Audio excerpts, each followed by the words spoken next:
ईसा मसीह में प्रिय माता पिताओं, भाइयों बहनों और बच्चों, आज हम संत लूकस के अनुसार हमारे प्रभु ईसा मसीह का पवित्र सुसमाचार अध्याय 13 वाक्य 31 से 35 पर मनन करेंगे। यह वचन करुणा का पुकार है। प्रभु यीशु के प्रेम से भरे उस हृदय की पुकार जो मनुष्य को बार बार बुलाता है, पर उत्तर में उसे केवल तिरस्कार और अस्वीकार मिलता है। इस वचन में प्रभु के शब्दों में न केवल एक भविष्यवाणी है, बल्कि एक माँ जैसी भावना भी है, जो अपने बच्चों को बचाने के लिए कुछ भी कर गुजरने को तैयार है।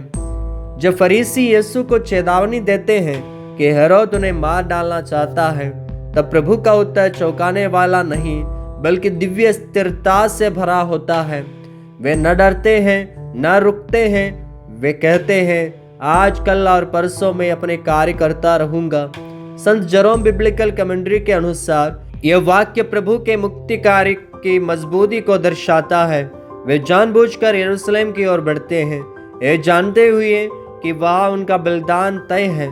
इसमें कोई हड़बड़ी नहीं है, कोई डर नहीं, बल्कि ईश्वर की इच्छा के प्रति पूर्ण समर्पण है। पोप बेनेडिक्ट 16वें ने अपनी विश्व लेख स्पेस साल्वी में लिखा, सत्य वह मार्ग है जिस पर चलना कठिन हो सकता है, लेकिन वही एकमात्र मार्ग है जो मुक्त करता है। यीशु सत्य के मार्ग पर चल रहे हैं। दुनिया के विरोध के बावजूद, मृत्यु के डर के बावजूद, यह उनके आत्मिक सामर्थ्य का प्रतीक है और हमें सिखाता है कि जब हम ईश्वर की योजना को जान लें तो फिर डर हमें रोक नहीं सकता। इसके बाद यीशु की दृष्टि यरूशलेम की ओर मुड़ती है। वे अत्यंत मार्मिक शब्द कहते हैं, हे यरूशलेम यरूशलेम, तू नबियों की हत्या करता है और जो तेरे पास भेजे गए हैं उन्हें पत्थरों से मार डालता है। यह कोई क्रोध नहीं, बल्कि हृदय की विदारक प्रेम है। यह प्रभु उस माँ की तरह बोलते हैं जो बार बार अपने बच्चों को पुकारती है, उन्हें समेटना चाहती है, लेकिन वे भाग जाते हैं।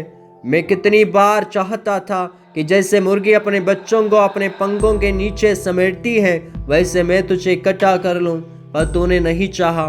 संत जेरोम इस वाक्य को ईश्वर के माद्र हृदय की ओर तुलना करते हैं।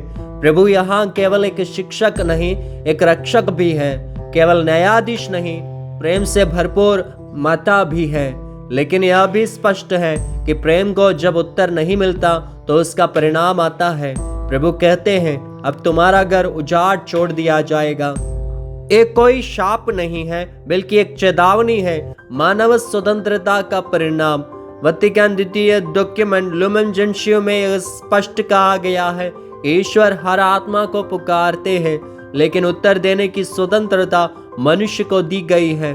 प्रेम में बल प्रयोग नहीं होता। यही कारण है कि जब हम ईश्वर की इच्छा को अस्वीकार करते हैं, तब जीवन में खालीपन, सूखापन और अंततः आत्मिक उजाड़पन आ जाता है। यह सुसमाचार हमें स्वयं के जीवन की ओर भी देखने के लिए प्रेरित करता है। क्या मैं भी यरूशलेम जैसा हूँ? क्या मैं भी ईश्वर की पुकार को अनसुना करता हूँ? क्या मैंने भी प्रभु के समर्पण, उनके प्रेम, उनकी करुणा को अस्वीकार किया है?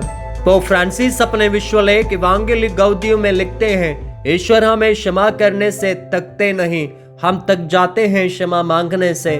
प्रभु यीशु हमारे जीवन के हर मोड़ पर हमें समेटने को तैयार रहते हैं। वे केवल बाहर से नहीं पुकारते, वे हमारे हृदय के द्वार पर खड़े हैं, खटखटा रहे हैं। लेकिन जब हम नहीं खोलते, तब वही हृदय जो प्रेम से जलता है, पीड़ा से भर जाता है। फिर भी इस करुणा से भरे दृश्य में एक आशा की झलक है। प्रभु कहते हैं, तुम मुझे फिर नहीं देखोगे जब तक तुम यह ना कहो, धन्य है वह जो प्रभु के नाम में आता है। यह वाक्य हमारे लिए भी आमंत्रण है। जब हम प्रभु को अपने जीवन का केंद्र बनाते हैं, तब हमारा उजाड़ हृदय जीवन से भर जाता है। कैटेकिज्म ऑफ द कैथोलिक चर्च बताता है कि पाप आत्मा को उसके स्रोत यानी ईश्वर से काट देता है, पर पश्चाताप और विश्वास पुनः उस संबंध को जोड़ देता है। इसलिए आज का ये सुसमाचार केवल यरूशलेम की कहानी नहीं है, यह मेरी और आपकी आत्मा की भी कहानी है। प्रभु हमें बार बार पुकारते हैं, प्रेम से, धैर्य से, करुणा से। क्या हम उनकी पुकार को सुनेंगे?